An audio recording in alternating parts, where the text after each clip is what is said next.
Sí.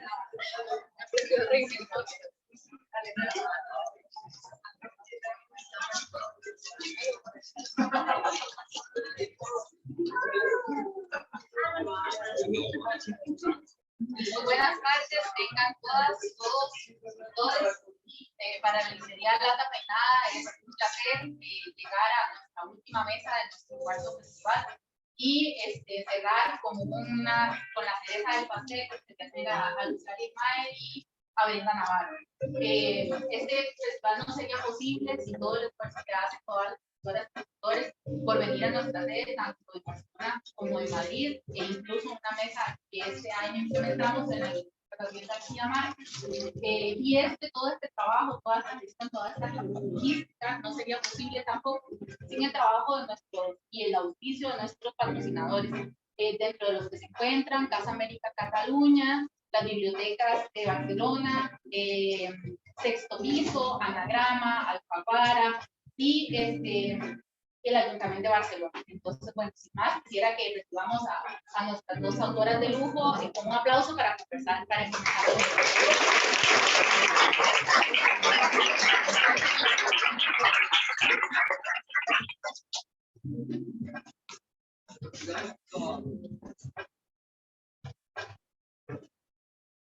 Perfecto. Bueno, el tema que nos convoca, como ya sabrán, ¿no? Las dos que leyeron el programa, es narrar Barcelona hoy, ¿no? Y redefinir aquel monstruo que puede ser la urbe cosmopolita, sobre todo cuando somos sujetos grandes. En este caso, pues, ¿no? Nos interesaba muchísimo narrar estas reescrituras o estas reapropiaciones, ¿no? Clara Obligado decía al principio de la mesa inaugural, de los sujetos transterrados, ¿no? Y cómo nos atraviesan estas ciudades, todos estos flujos migratorios a través de grandes ciudades con una impronta de migración muy alta, ¿no? Barcelona históricamente, sabemos que es una ciudad que se definió la literatura a partir del boom, ¿no? Madrid, ¿no? Y todos estos flujos migratorios, dentro de los que hay muchísimo enriquecimiento cultural, pero también muchísima violencia, ¿no? Mucha precariedad laboral, mucha precariedad social, muchos sujetos marginalizados dentro de esos contextos, ¿no? Y tanto los textos de Lucía como los textos de Brenda convocan la definición o esa apuesta de meter el dedo en la llaga, ¿no? A hablar de esta precariedad, a hablar de todas las dificultades que tenemos los sujetos, no solamente migrantes. Creo que las ciudades son hostiles para todo, ¿no? Más que cuando somos migrantes, pero cuando no lo somos, igual somos muy hostiles, ¿no? Y en la literatura de ustedes, pienso en los más recientes títulos, Susana Boca, como Cauterio, ¿no? Cómo utilizan esa violencia de las ciudades, ¿no? Ese engranaje que nos parece que nos engulle y nos vomita de una manera completamente diferente, luego que tenemos un tiempo insertas o insertos, ¿no? En ellas. Entonces, bueno, la primera pregunta con la que quisiera que arrancáramos esta conversación es, ¿por qué les interesó este tema? Porque, bueno, creo que es un poco obvio, pero para empezar, ¿no? a detonar esta conversación, ¿cuál es el motivo de que vos, en Cauterio, querás venir a denunciar toda la precarización inmobiliaria, toda la precarización que tenemos las mujeres también en las ciudades, ¿no? Toda la violencia que eso denota, y vos también, ¿no? En estas migraciones, también dentro de España, de sujetos migrantes que vienen a sufrir violencia, por ser además sujetos racializados. Sí. Bueno, muchísimas gracias por la invitación. Yo siento un poco síndrome de la impostora latinoamericana porque me he criado en Barcelona, tengo a mi familia para demostrar que me ven aquí fuera. No, pero más allá, muchísimas gracias. Para mí es un placer conversar más con Brenda.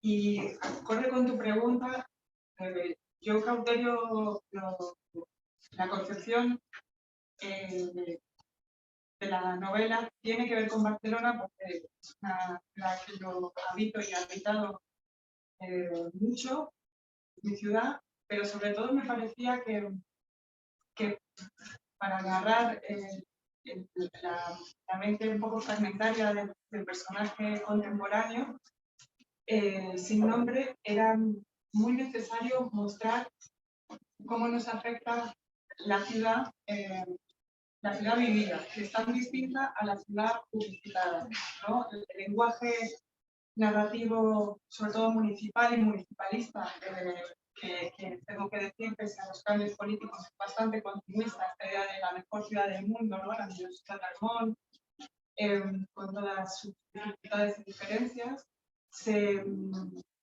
funciona, yo creo, como una cáscara de huevo, ¿no? Son ciudades en las cuales hay una especie de escaparate social, en la cual cuando tú visitas Barcelona 3 días, ¿no? Ves una superficie muy bonita, muy abierta, con un mar trendy, ¿no? y estilizada, y que no se corresponde en absoluto con la ciudad habitada, ¿no?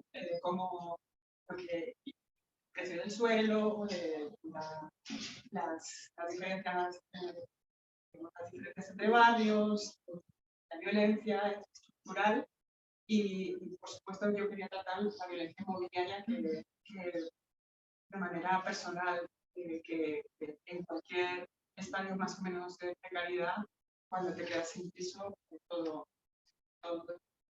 se rompe, ¿no?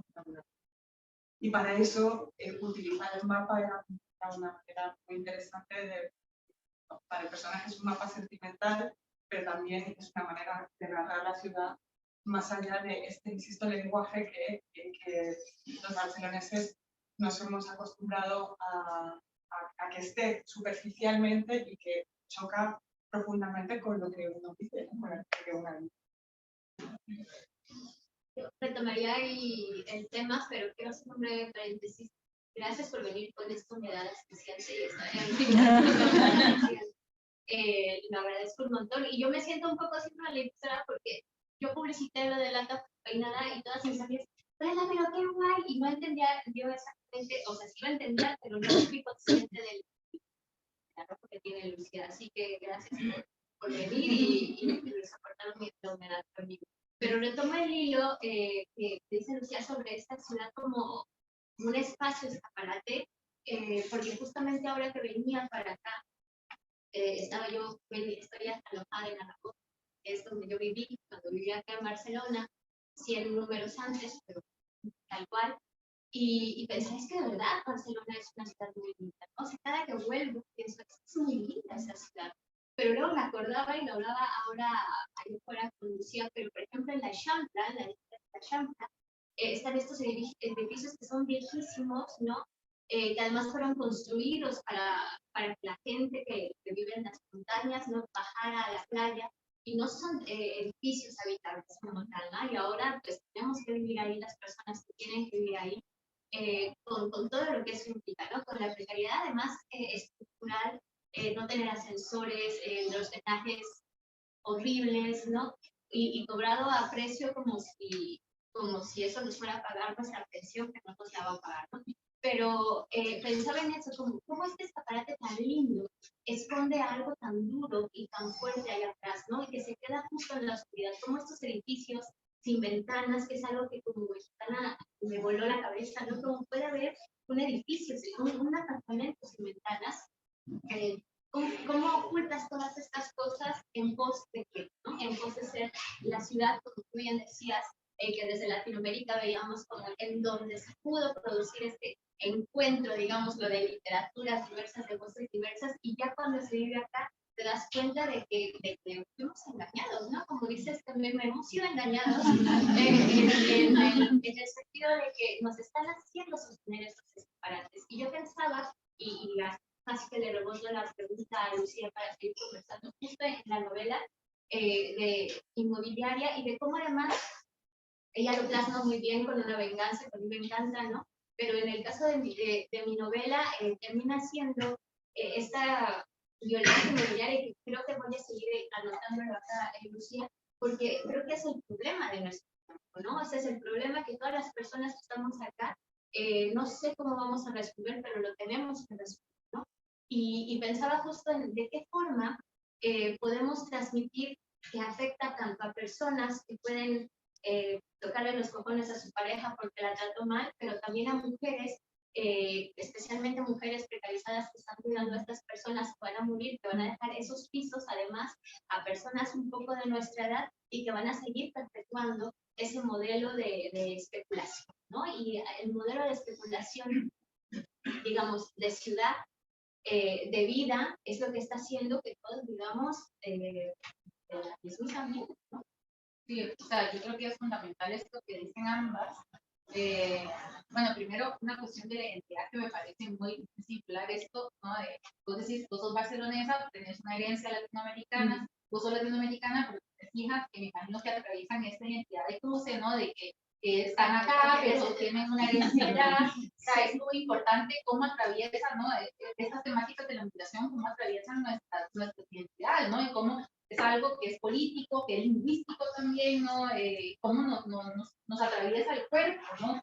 Que lo mismo pasa con la violencia inmobiliaria, ¿no? Es una cuestión que, que tiene que ver con mi poder adquisitivo, pero ayer lo decía Gabriela Wiener, a la crítica de todas esas estructuras autoficcionales que dicen que a veces son fragmentarias, que no están produciendo la gran novela, y ella decía, bueno, ¿cómo vamos a estar escribiendo la gran novela si todos estamos en un piso de mierda, compartido probablemente, donde no tenemos un espacio propio, porque la habitación propia, eso es para gente del norte global con mucha plata, ¿no? O sea, la mayoría de la gente no tiene ni siquiera a veces una habitación donde poner su cama, ¿no? Y sentir que es propia. Hay muchísimas personas que comparten todo, no tienen un espacio privado, ¿no? Entonces ella decía, bueno, ¿por qué es esta escritura fragmentaria, ¿no? Y decía, bueno, porque eso es lo que producen nuestros cuerpos, estamos tan cansados, ¿no? Que es esta la literatura que puedo producir, ¿no? Y no hay nada malo en ello, ¿no?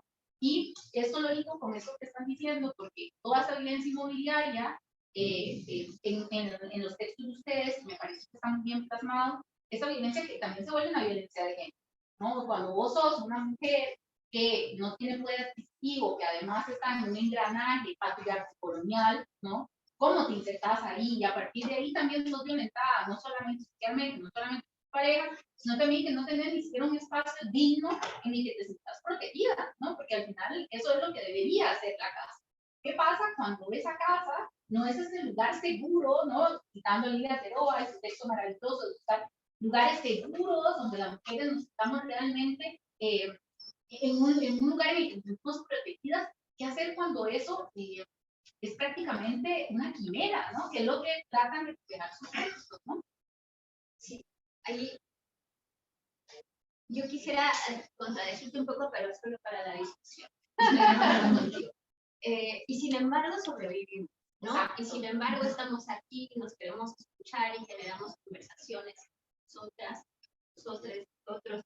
Y sin embargo seguimos encontrando muchísimas formas de seguir sonriendo, de seguir creando, de seguir usando la imaginación, ¿no? Y yo ahí soy mucho de justamente decir, la estamos pasando fatal, ¿no? Y tomaré el caso de Argentina, que es como súper sui generis, ¿no? O sea, viven crisis tras crisis, tras crisis, tras crisis, que aún yo siendo latinoamericana no logro entender del todo, pero que nos demuestra que hay lugares en las que, aunque hay estas violencias estructurales y la precarización y la falta de un estado de bienestar, sigue sobreviviendo, sigue haciendo literatura, sigue haciendo imaginación, se sigue emocionando por el fútbol, se siguen haciendo películas para, ¿sabes? Como me gusta pensar que esta violencia que nos atraviesa los cuerpos, las casas, que nos está quitando todo lo que nos dijeron que íbamos a obtener, pero que no vamos a obtener, ¿no? Tiene que ver también con esta necesidad de seguir viviendo y de seguir construyendo y de seguir emocionándonos porque vamos a ver a Lucía o porque vamos a ver a Tina Mervane, ¿sabes? Entonces yo en ese sentido soy un poco optimista, pero me vuelvo a contradecirlo yo, pero pienso a costa de qué, ¿no? A costa de quiénes también. Y a costa de qué vamos a seguir sosteniendo una ciudad como Barcelona, o un estado como el español, o un conjunto como Europa, etcétera. Y siempre son las personas que están haciendo que funcione la luz, que limpian los pisos, etcétera, ¿no? Y eso a mí me parece que está bueno como pensar de qué forma hacemos que esa alegría y ese sobrevivir y todo eso lo usemos como un arma política dentro de y fuera de la literatura, no para decir lo estamos pasando tal, sino para decir estamos sobreviviendo, estamos además, nosotras, ya lo decíamos Lucía y yo allá afuera, o sea, estamos hablando de problemas del primer mundo, al decir ya no tenemos habitación propia, sino tenemos ave propio, ¿no? O sea, venimos escribiendo en el Renfe mientras venimos a Barcelona o vamos a otro lugar, pero lo seguimos haciendo porque tenemos la oportunidad de seguir haciendo, ¿no? Que es una oportunidad, que no es tan fácil, pero quiero decir, hago la contradicción porque creo que quiero apelar a que seguimos haciendo un montón de cosas solamente o sobre la violencia. No, total. Estaba pensando en lo que decías, como una entrevista reciente que le hicieron a Mariana Enríquez, que decía, es que hay veces que el realismo no es suficiente, ¿no? Para hablar de ciertas cuestiones, plasmar la ciudad o literariamente lo que uno quiere contar no es suficiente con el realismo o con la realidad, cuando esa realidad a veces es tan, decías ficciones, pero a veces es surrealista o hay espacios o hay situaciones sociales que si de repente aparece una vaca volando no te extrañaría. Depende de qué realidad exista. Y eso a mí, ya para hablar literariamente, me parece muy interesante, ¿no? Que hay veces que hay que ir un paso más allá para narrar lo que uno quiere contar, ¿no? Sea realista o no. Y por otro lado, estaba pensando que los libros nuestros, que son muy distintos entre sí, sus protagonistas son muy distintas entre sí, pero que lo que tienen en común, además de este tránsito Barcelona-Madrid, y que hablan de los barrios, y que hablan de las casas, que hablan de la dificultad de tener techo, o qué pasa, o cómo habitamos esas casas emocionalmente, ¿no? Cómo se sostiene todo eso, es el dinero. O sea, son dos libros en los cuales el dinero, tener dinero o tener que obtener dinero, es muy importante y es constante. En tu libro, por razones evidentes, hay una cuestión con el poder ahorrar, el poder sostenerse, que tiene que ver con la identidad también de la protagonista, de qué puede ser, qué disimula de sí misma, ¿no? En ciertas cuestiones. Y también yo siento que por otras situaciones hay quien está buscando dinero para subsistir o para alejarse de donde está o para migrar o para lo que sea. Y me gusta ver también que en estas narraciones que se hablan a veces fragmentarias o del yo o de lo que sea, pensando en Annie Ernaux, el Nobel que me parece igual su paranoica, pero que ha sido el Nobel menos celebrado por algunos grandes escritores, hombres, y era hora que ganara alguien como Annie Ernaux algo. Bueno, pero me fui. No, y que quizás en medio de todas estas nuevas maneras de narrar o estas nuevas novelas que narran distintos sujetos, está muy bien que parece que siempre para mucha gente se alejen de lo material, cuando lo material sigue siendo importante. También lo emocional, ¿no? Lo que tú decías, estamos sobreviviendo y también cómo sobrevivimos, qué literatura hacemos, qué música hacemos, qué cine hacemos. Creo que también es, más allá de narrar la ciudad, creo que son nuevas maneras de explorar cómo nos narramos. Y ahí a mí me gustaría como quedarnos un poquito en esta forma de contarnos y de relatarnos, regresando a cuál es la ciudad de Barcelona que hemos experimentado en diferentes momentos, todas las personas que estamos aquí. Y yo no sé tú qué piensas, Lucía, pero yo he estado últimamente pensando mucho en toda ficción, ¿no? O sea, siempre nos estamos contando una verdad que oculta otra verdad que nos puede venir a rebatir alguien más que ha vivido ciertas experiencias con nosotras, ¿no? Pero justamente en este ir contando quiénes somos, cómo somos las mujeres, cómo somos las escritoras, cómo son las calles por las que habitamos, cómo es Barcelona, cómo es España, cómo es Madrid, cómo no sé qué. Pensaba, por ejemplo, ahora que lo decía Lucía, que por ejemplo tu personaje también va a Madrid y se inventa otra historia, ¿no?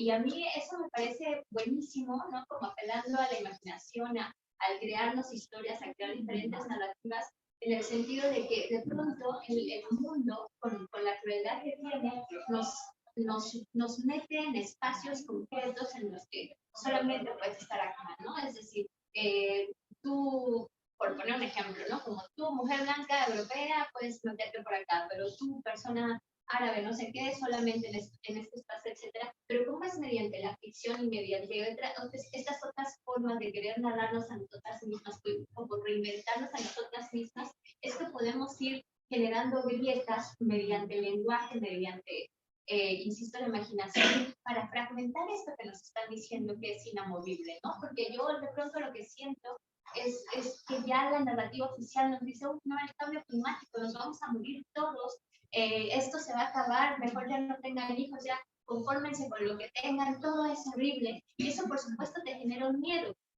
horrible de sí, tengo que sobrevivir, pero de pronto respiras un poco y dices, a ver, espera, que estoy viva, que estoy respirando, que tengo gente que yo quiero, y en ese momento es cuando tienes que hacer como una contraposición a esas narrativas, especialmente en ciudades, como yo creo que pueden ser, en el caso de la novela de Ceniza en la Boca, como Madrid, como Barcelona, como Ciudad de México, en la que todo el tiempo nos están diciendo, ten miedo, tienes que tener miedo del que está al lado, tienes que tener miedo del trabajo, tienes que tener miedo del futuro. Y es justo desde acá, desde la imaginación, desde las conversaciones, donde podemos decir, mira, no solo no voy a tener miedo, sino que me voy a reír, sino que voy a generar espacios en los que podamos decir estupideces sin sentirnos impostoras y sin sentir esto que dice Lucía, y que por qué tú decís, quédate ahí, ¿no? Sin sentir que aunque digan que, bueno, lo ganó una Nobel, que además habla del yo, que no sé qué, que nosotras, digamos, lo ganó justamente porque sabemos que nos estamos apropiando de estos espacios que nos han dicho todo el tiempo que no son, ¿no? Total. Además es que es lo que, yo creo que es lo que tú dices, que la posibilidad de narrar es lo que ya, la idea de generar grieta tiene que ver con cómo podemos narrar y también cómo ha habido gente que nos ha demostrado que se puede hacer lo que tú quieras sin tener las limitaciones que se presuponían que tienes tú o que tengo yo, cada cual desde su caseta, la que sea. Me parece primordial que para mí, una cosa que tienen los dos libros en común también, por buscar cosas en común, es que los dos personajes se pueden escribir o se pueden narrar a partir de estar deslocalizados. Eso es lo que genera la narrativa, ¿no? Es decir, a los dos personajes o los que sean los dos más importantes, los sacan de su hábitat, los colocan en otro y a partir de ahí tienen que mirar todo lo que hay a su alrededor y reconocer, desconocer esa cuestión que es tan angustiante del desconocimiento de lo que pasa a tu alrededor y la necesidad de crear hábitos, de crear lazos humanos, de generar algo que te sostenga, que hay quien puede y hay quien no puede. Eso para mí es, o sea, no me extraña que nos interese de repente poder estar hablando de urbanismo, cuando si tú alguien te colocas en un mapa totalmente diferente, necesariamente va primero a mostrar quién es y a reaccionar a su entorno. Y esa me parece una forma excelente de empezar a narrar y que me parece que salir también de esta idea solipsista que existe sobre cómo se escriben libros, ¿no? Cómo tiene que ser incluso la narrativa desde la primera persona ficcionada. Me parece que no es casual que estén surgiendo voces que hablan de esa desorganización. Cada vez más estamos también en ciertos encierros, venimos en ciertos encierros y creo que van a pasar cosas interesantes relacionadas con cómo narramos y cómo nos narramos, aceptando lo mejor de todo, que es la hibridez, de que ya no hay un sujeto único, puro a la hora de narrar, sino que todos somos híbridos. A mí me parece súper importante lo que decías antes, de qué hacer cuando el realismo ya no nos alcanza, ¿no? Eso que decía Mariana en tu texto, a mí me gusta mucho este diálogo que establecer, ¿no? Este diálogo histórico, ¿no? Esta confrontación de personajes que estarán dislocados temporalmente, pero que tienen muchísimo en común, o sea, que poco hemos avanzado, podríamos decir, ¿no? Seguimos como que teniendo los mismos problemas, ¿no? Y como la ficción, porque bueno, yo soy muy, a mí me encantan las literaturas apocalípticas y posapocalípticas, pero pese a eso, creo que pese a eso estamos aquí todos con calor, viendo a ver cómo vamos a llegar a fin de mes, estamos aquí todos escuchándolos a ustedes, ¿no? Entonces, también creo que este tipo de narrativas tienen esta posibilidad, ¿no? De pensarte, de pensar más allá, ¿no? De este contexto que nos abruma, ¿no? Que yo creo que es importante, o sea, Úrsula K. Le Guin tiene estas teorías, ¿no? De la cuestión de narrar es escuchar también, y es ver, ¿no? Y cómo una ciudad te determina tanto, y que esa misma experiencia tenga la posibilidad de ser el motor, ¿no? Para que se origine la ficción, ¿no? Y también ya tiene toda la cuestión de la teoría de la bolsa, ¿no? Cómo todas estas experiencias desde épocas remotas hacen que vos vayas recolectando y que luego esto se plasme, ¿no? Estas situaciones de lo cotidiano, ya decía, realmente toda la literatura es una literatura yo, ¿no? Porque al final es una percepción imaginada, la realidad también es una ficción, ¿no? De cómo se producen estas literaturas, ¿no? Entonces, quisiera tal vez comenzar a mí, este curso que te digo, es pensar en toda esta visibilización de estos colectivos femeninos en un espacio de reflexión, como lo fue pensar en ese momento, luego pensar todas las redes de unión que se establecen también en sujetos precarizados en tu libro, ¿no? Tanto la señora del piso, que está olvidada por su familia, pero también la mujer que la cuida, ¿no? Como las dos adolecen de algo, ¿no? Y que se hermanan en esta violencia a través de la ficción, ¿no?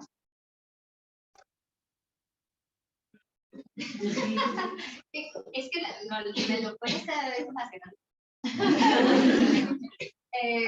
Sí, mira, yo justamente estaba pensando con esto de que todo el mundo me empezó a escribir por Instagram, pero qué guay, tía, que vas a estar con Lucía, ¿no? Así como era un gran acontecimiento del que yo no estaba muy enterada.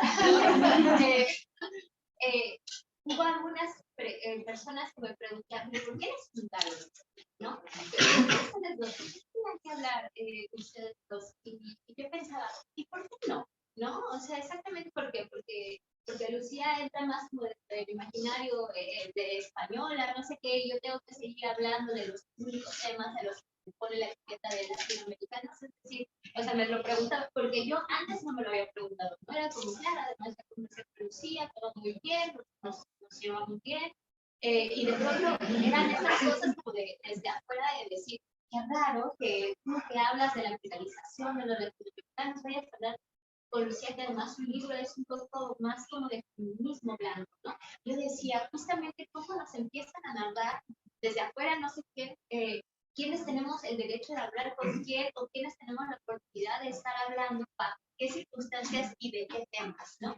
Y me parecía por eso, ahora que lo venía pensando ya en el paso de gracia, pues esto es importante no solo por lo que podamos hablar y podamos compartir con quienes nos vayan a escuchar, sino también por la forma en la que estos lugares están terminadas o lo que se supone que debería haber sido Barcelona desde el seguir siendo una ciudad en la que se conversan desde diversos espacios que están habitando el espacio mismo, ¿no? Es decir, no es que Barcelona sea solo de catalanes, no es que sea solo de españoles, sino que también ya, o sea, hay una hibridez, voy a usar esa palabra, una hibridez de diálogos, de conversaciones, exacto. O sea, que cómo no vamos a hablar de muchas cosas al mismo tiempo si así de misma y de diversa es la ciudad misma, ¿no?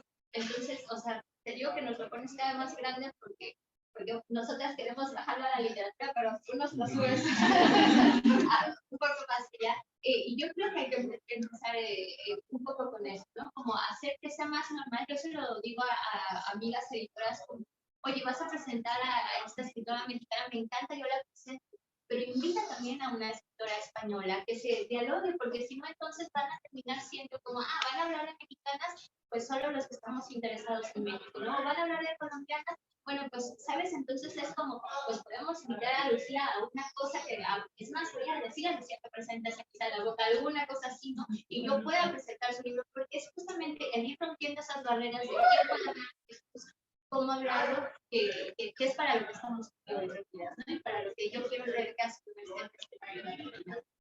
Totalmente de acuerdo. Además hay una cosa que ya lo hablamos en la primera conversación que tuvimos, que hay un problema, no sé si es mundial o en España, porque no lo sé, pero que aquí pasa es que se tratan las novelas como ensayos, ¿no? Es decir, a la hora de hablar de literatura, se sacan conclusiones, no me parece que las conclusiones se sacan siempre sobre lo que uno lee, pero que se olvida muchas veces que estamos hablando de ficción.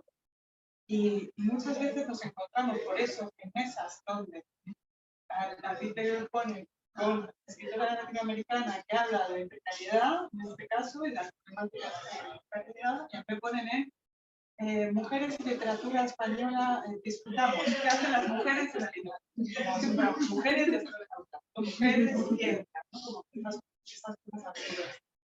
Y los cruces son mucho más, cuando se leen las novelas, y, son mucho más profundos y mucho más, mucho más interesantes, precisamente como decíamos antes, ¿no? La idea de la tradición, la idea del dinero, la idea de cómo se narra. Y a mí me resulta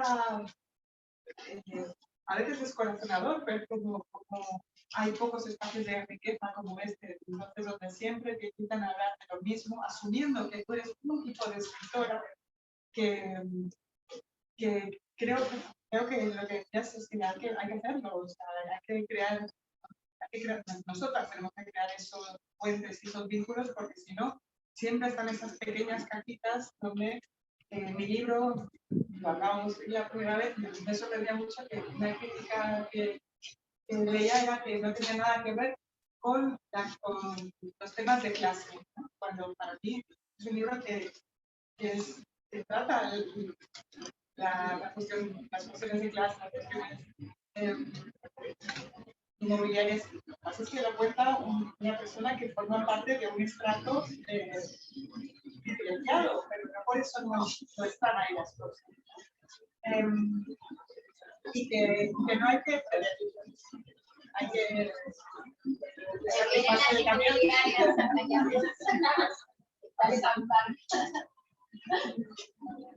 Ahora vienen los de los ocupas.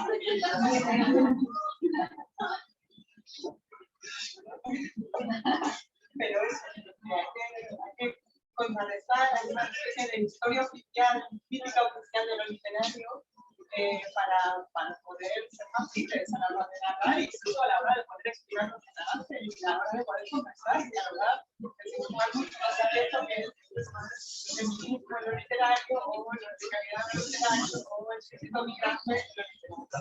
Entonces, la excepción también son las literarias. Está bueno que pasemos también de la idea de que la novela funciona como circular. Sí, o sea, yo creo que ahí está para el dispositivo, ¿no? De los literarios. ¿Cómo se puede analizar, ¿no? Aplicar esta forma a la cual se construye, y ustedes ya apropian, ¿no? De todas estas problemáticas, al final, en miras de la ficción, ¿no? O sea, al final el texto, lo importante en el texto, a mí el texto me gustó, no voy a hacer spoiler, no quiero arruinar la novela para nadie, ¿no? Esta solución sobrenatural que tiene el texto, ¿no?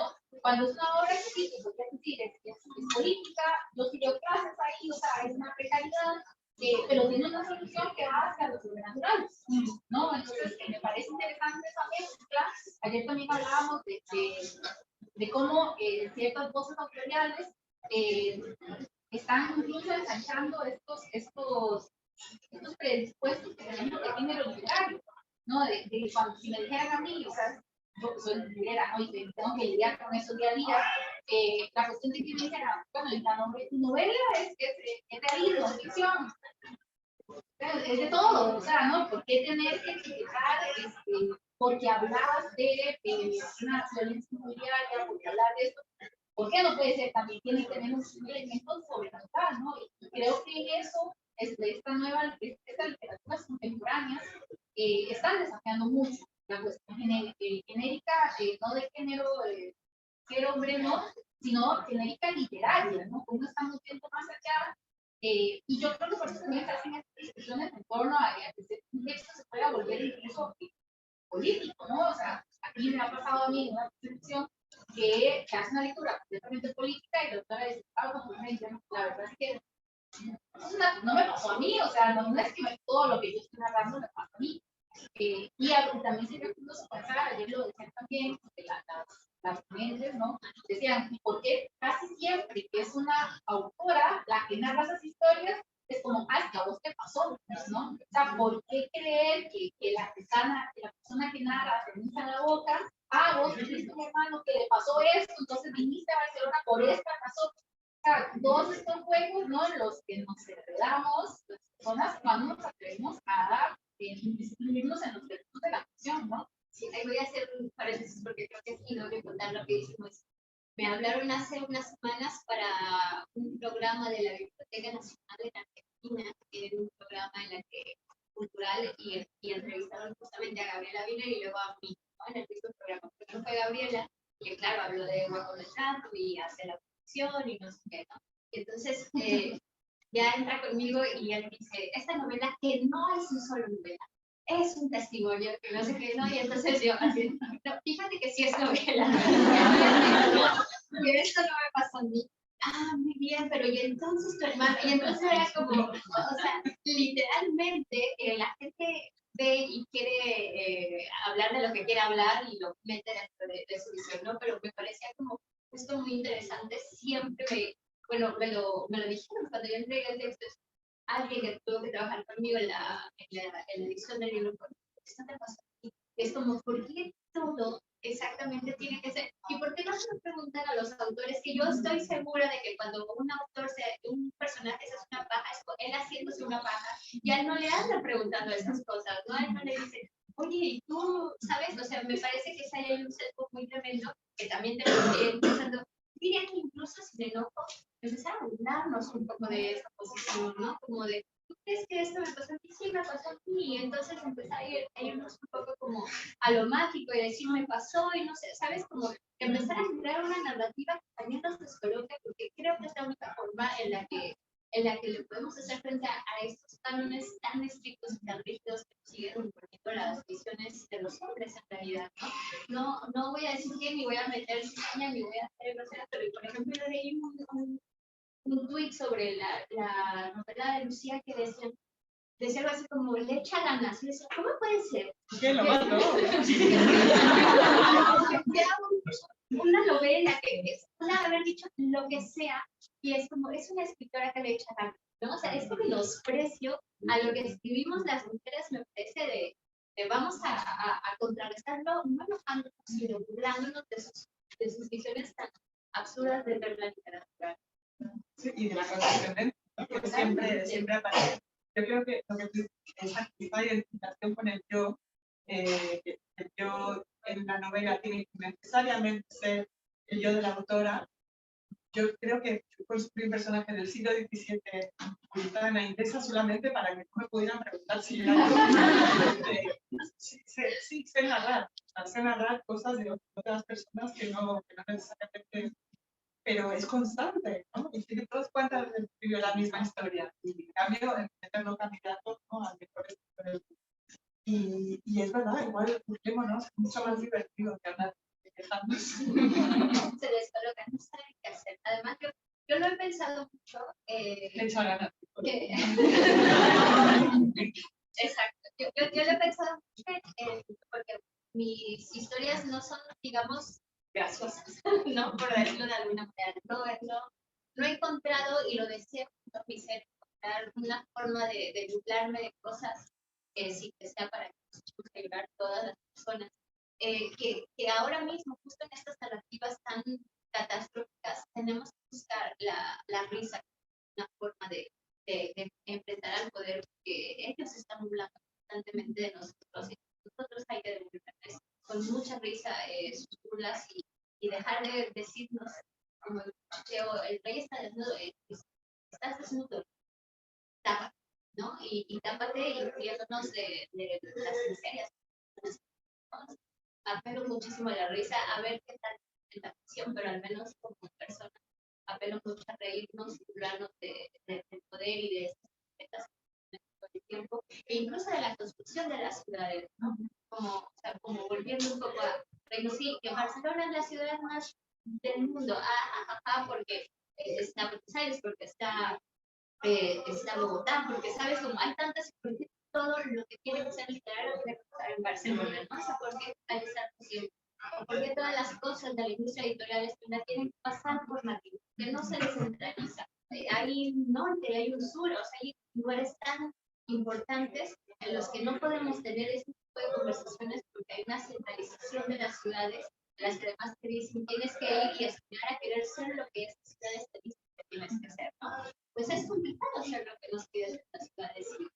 Sí, no puedo ser yo un edificio, ¿no? Para que me compre un buitre. No podemos ser lo que nos piden porque además nos piden que hagamos una cosa que nos ofrecen trabajos precarizados. Es decir, también darme la vuelta a Barcelona se ofrece así, pues fíjate que no, y fíjate que hay otras ciudades igual de valiosas e importantes que tú, a la que no se le está dando ni dinero, ni presupuesto, ni visión en los. Ya no sé cómo termina.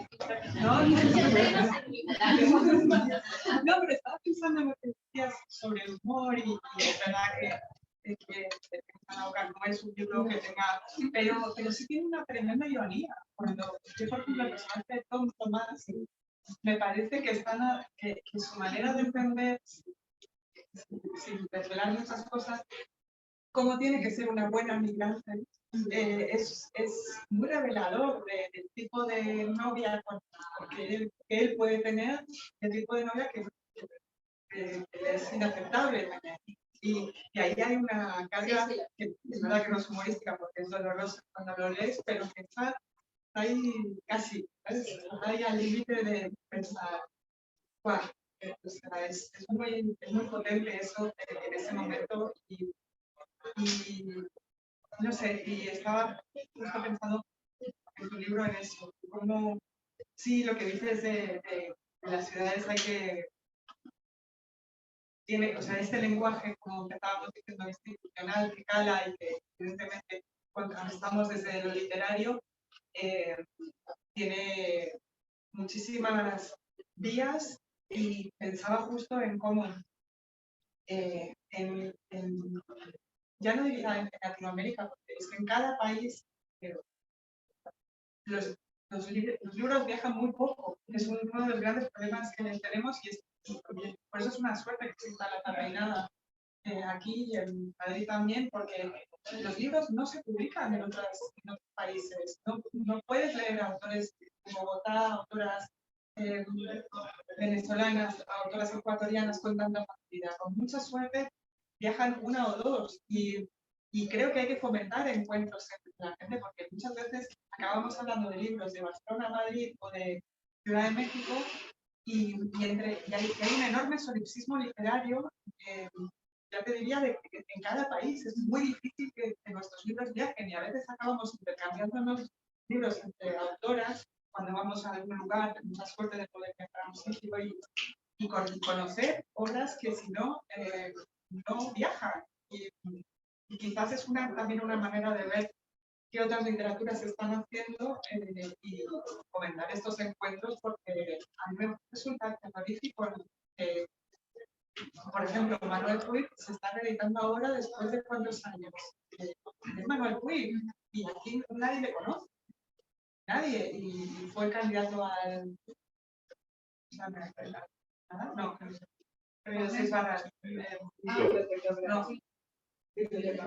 el Biblioteca Breve. Y ahora, por suerte, se va a reeditar un autor importantísimo. Si estamos hablando del Puig, nosotros dónde quedaremos, ¿no? En el futuro. Espero que en algún sitio, pero...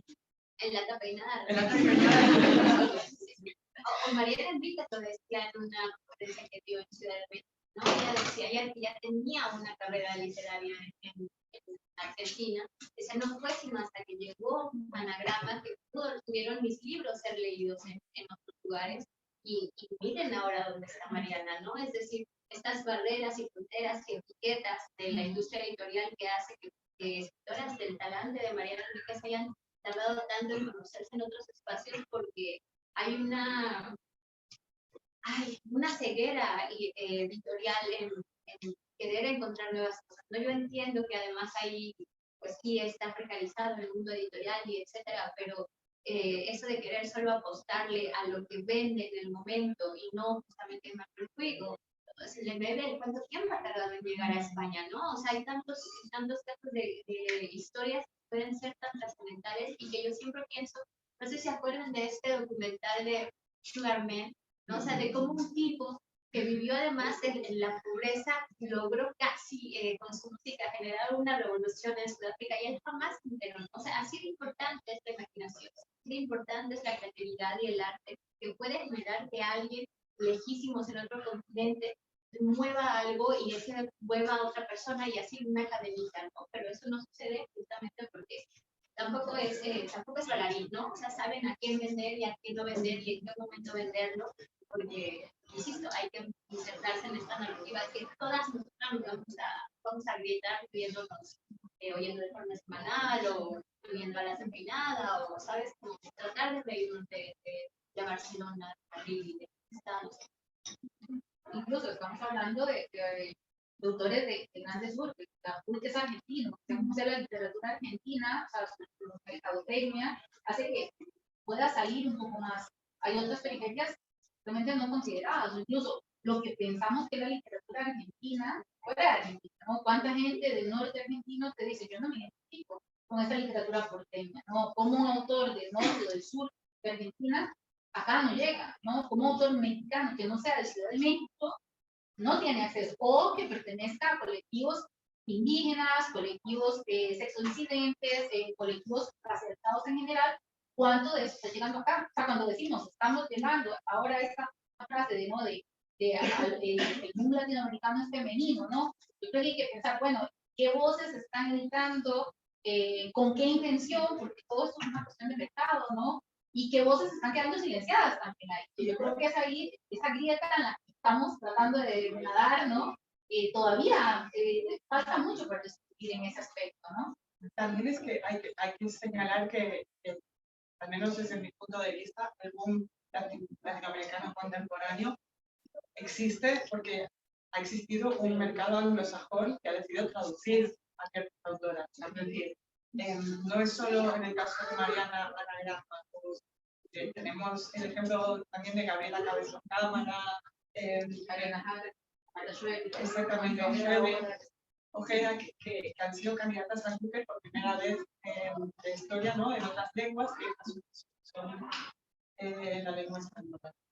Entonces, creo que hay que ver muy bien por qué muchas veces son ciertas autoras que a mí me encantan, todas las que hemos nombrado me fascinan, pero que se está buscando ahora estas voces y, por ejemplo, hay autoras en Valladolid que escriben gótico, no latinoamericano, pero igual gótico castellano, es espectacular y no encuentran editorial, porque la tendencia ahora es la que es, ¿no? Y que igual hay que hablar más, hay que recomendar más, hay que regalar más libros en otros lugares para crear los tesoros, ¿no?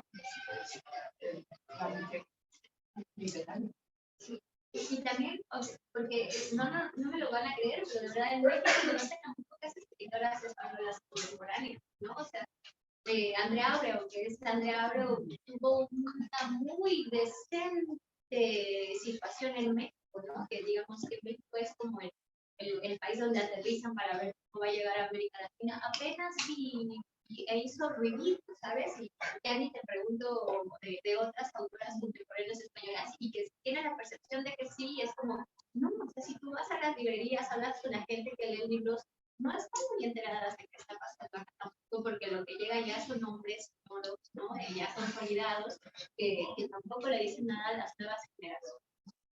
O incluso son editoriales pequeñas, pienso por ejemplo Laila Martínez, ¿no? Y Calcoma, que está editada en Amor de Madre, aunque no es una editorial de un conglomerado consolidado en la edición, entonces no sé qué tanta, o sea, me atrevo a decir que Calcoma solamente se distribuye en España, porque no tiene una distribución en América Latina, ¿no? Y es una novela que apela, digamos, a esas reinterpretaciones o apropiaciones o de construcciones del gótico, ¿no? De la literatura gótica, de explorar la casa embrujada, encantada, y podría tener muchísimos diálogos. Hay muchos vasos comunicantes entre Calcoma y algunos textos góticos en América Latina. Sería interesante, ¿no? Ver cómo se ve, ¿no? Un gótico universal desde dos orillas que también lo piensan en castellano, y ya de por sí es transgresor, porque el gótico en algún momento fue una literatura anglosajona, ¿no? Entonces, ¿cómo te apropias de ambos lados del Atlántico? Es ya un gesto transgresor, ¿no? Desde acá y desde aquí también. No sé si quieren que abramos el espacio para preguntas del público. No sé si alguno o alguna quiere preguntar algo. Yo. Sí. Hola, me gustaría retomar lo que dijo Brenda sobre apelar a la imaginación y a la risa, y que hablaran un poco de cómo constantemente la literatura latinoamericana, sobre todo actual, se intenta poner en esta casilla de siempre tiene que hablar de la precarización, siempre tiene que hablar de la violencia, y cómo hablar desde, por ejemplo, el amor, la risa, la imaginación, la fantasía también puede ser reivindicativo, y qué papel político tiene eso, pues, por ejemplo, en literatura. ¿Podrían hablar? Pero yo haría solo una acotación. Es verdad que en el mercado español, las latinoamericanas que estamos ahora, digamos, dentro del foco, además somos, y lo dicen nuestros blur, lo dice, no, este ya no, pero en el primer blur de Ceniza lo que es voraz, desgarradora, te muerde, ¿no? Y yo lo decía, mi libro no muerde, les prometo que salen vivos de él, ¿no? Pero siempre es como así violento. Y la realidad, al menos en México, de la que yo puedo hablar, es que la literatura, el mainstream de la literatura mexicana está hecha por personas de clase media, media alta, ¿no? O sea, en realidad lo que tiene que contar en México o de América Latina todavía no se ha podido contar desde todos los lugares que pronuncias. Me parece que sí se está haciendo, pero no hay espacios donde publicarlos, donde moverlos, porque se está, o no se ha permitido desde hace muchísimos años que solo la clase media alta pueda apropiarse de la literatura mexicana, no hablo específico de la mexicana. Y es graciosísimo para mí que en España se hable con todas las latinoamericanas precarias de clase baja, cuando es como, ¿de qué estás hablando? Si todo el mercado mexicano es de clase media alta, ¿no? Pero hay escritoras que además hacen poesía, que creo que es lo que realmente está pasando en México. El juego del lenguaje realmente está sucediendo en la poesía. Poetas muy jóvenes, además, que sí están apelando a esto que tú dices. No más bien falta como decirle a las editoriales, no tengan miedo, pues se puede apostar, que para eso es un editor, ¿no? Total. Estaba pensando que a mí me pasó una cosa similar, que el primer blog que yo rechacé decía, desde Cauterio, esta desternillante historia. Primera frase, al principio de todo solo me quiero matar. Como por suerte, porque también había como la preconcepción de que, porque hay un cierto humor, pero que yo esto no es una historia de humor. Y que sí, que realmente hay, creo que la apelación al amor y a la risa es una conquista más, desde lo de narrar, y que muchas veces parece ser que solamente lo trágico es un literario. Y esa también es una lucha que tenemos que empezar a abrir ese melón, porque como en cualquier otra dimensión artística, como cinematográfico, parece que hacer comedia o hacer humor es más sencillo y tiene menos peso artístico, cuando precisamente yo creo que no es así, y que tiene sus dificultades y sus diferencias. Y también, ¿por qué esta constante que hemos hablado también, esta constante apelación a la gran novela? Parece que hay que hacer que la gran novela de Barcelona tiene que ser una novela total, una novela costumbrista, una novela de 600 páginas. Y creo que tenemos que, o sea, que está bien que estemos intentando cambiar eso porque es un relato unívoco, muy pesado y muy cansino. Y que cualquier disidencia de eso nos va a refrescar mucho. Y que además, no sé si se han dado cuenta, pero la gran novela, escribir la gran novela es justamente cuando las escritoras han llegado a la fiesta, ¿no? Como decía Samantha, hemos llegado justo a este momento en el que la fiesta nos ha recibido muy bien y desde ese momento es como, sí, pues no nos ha llegado la gran novela, ¿no? Pues chicos, no, ni no te va a llegar porque no vamos a escribir lo que tú estás esperando que escribamos, ¿no?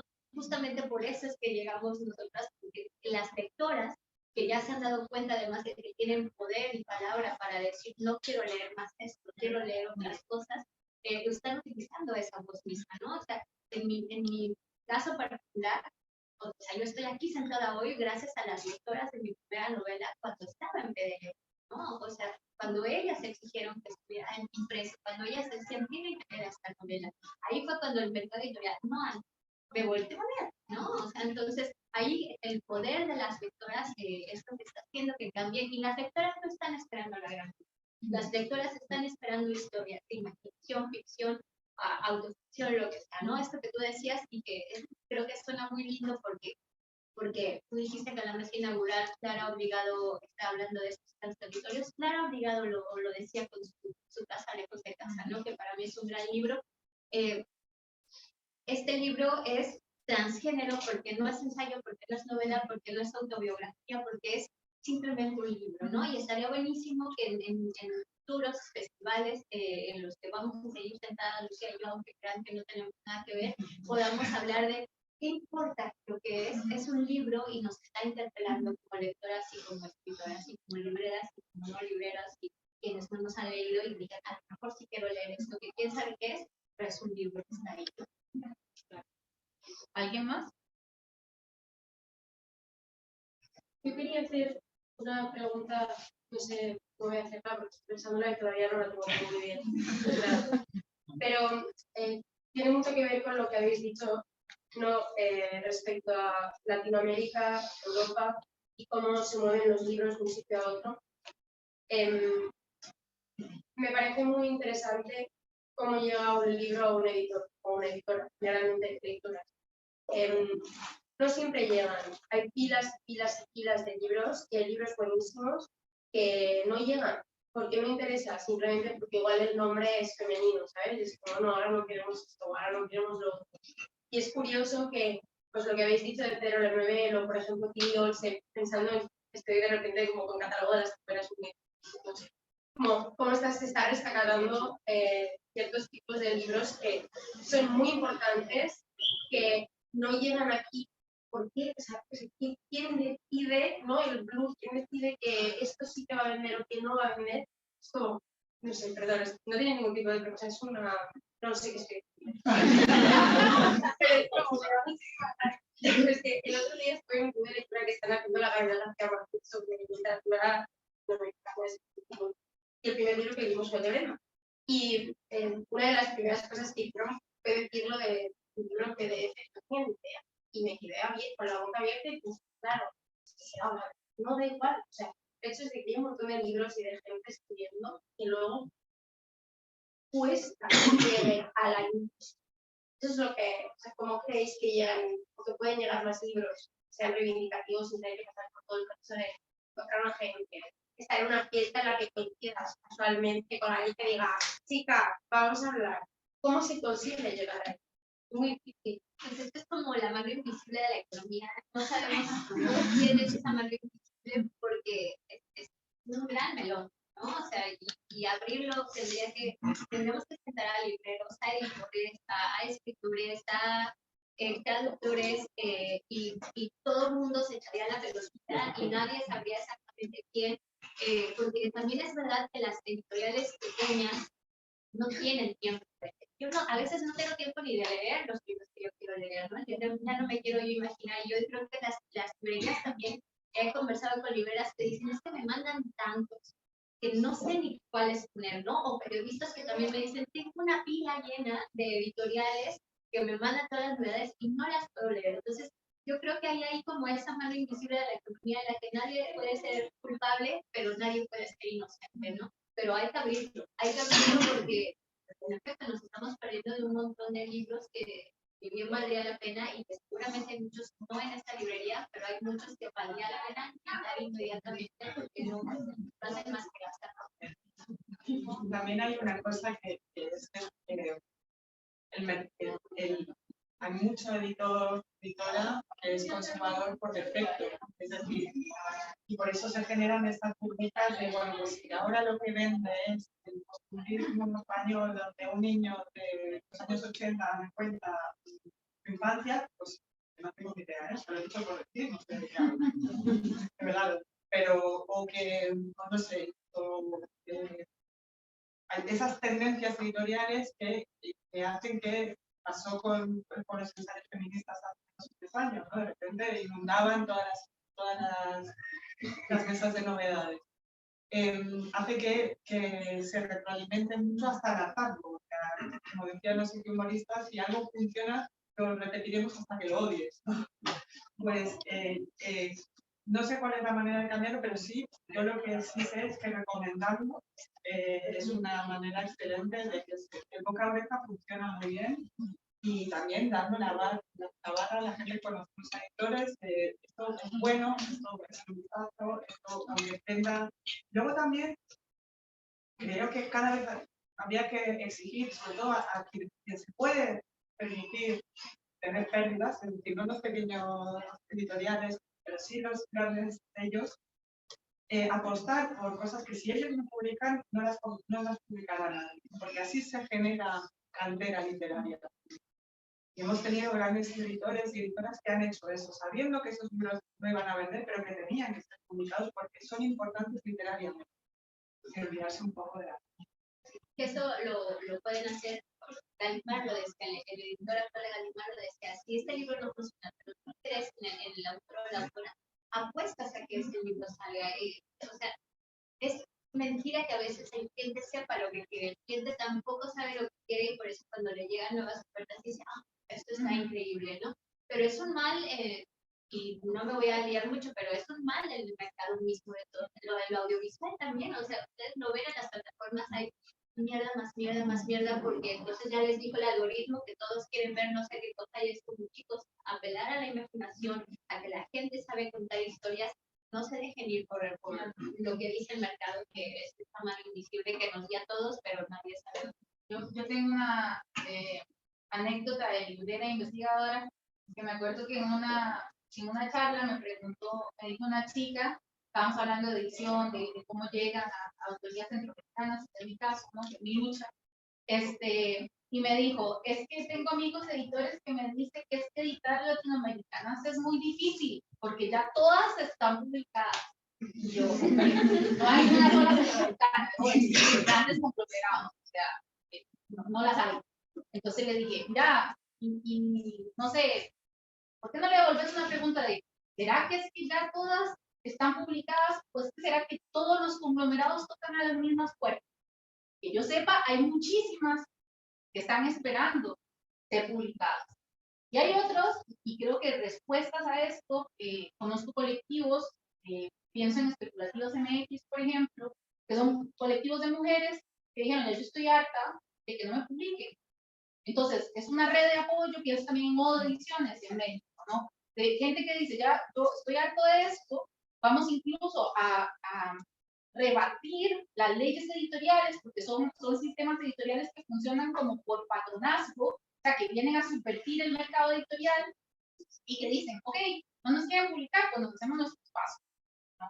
Cómo estas formas realmente están dinamitando toda la industria editorial en México.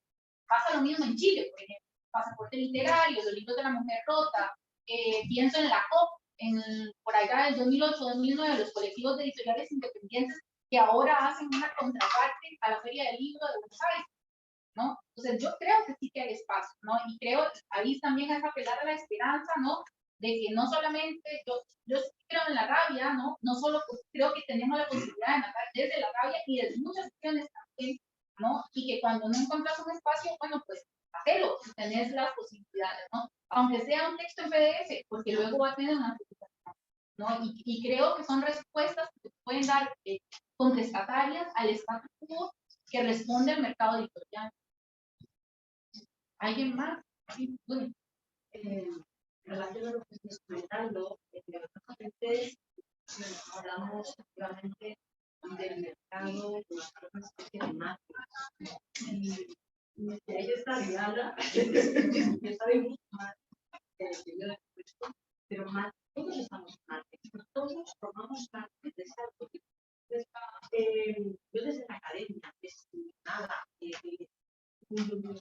un tanto por ciento, hay ahí también una actitud nosotros formamos parte para cambiar eso. Y creo que tenemos que asumir también esta responsabilidad, porque desde luego que la universidad es el centro del canon, ¿no? Pero hay también que subvertir ese canon. En la medida de lo posible, obviamente están los programas, pero hay que también contraprogramar, hay que luchar, hay que encontrar esos como tú decías, de la academia para cualquier entidad su misión.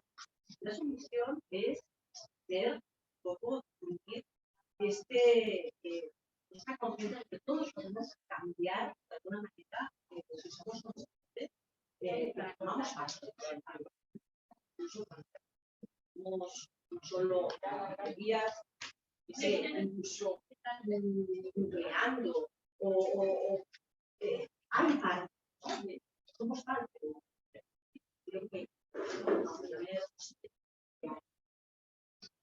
En este caso, a mí sí me gustaría hacer una crítica a la idea esta que hablamos en la Matrix del mercado como completamente difuso, porque creo que es uno de los sectores culturales más opacos que hay. Es decir, para saber realmente cuántos libros has vendido, qué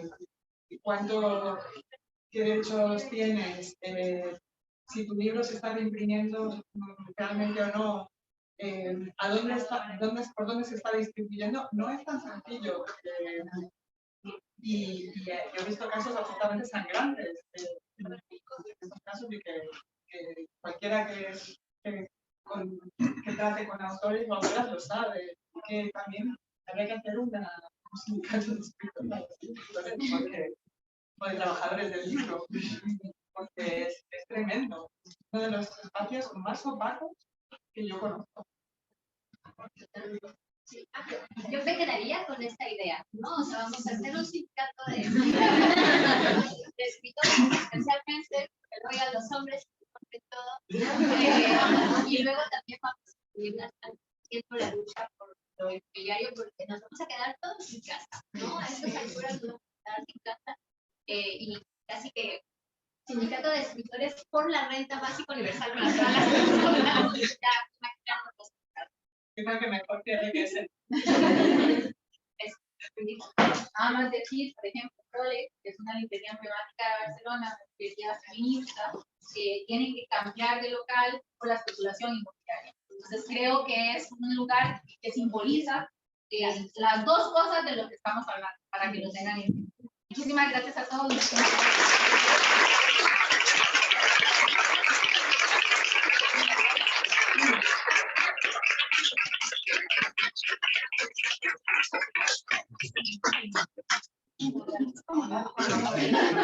Sí.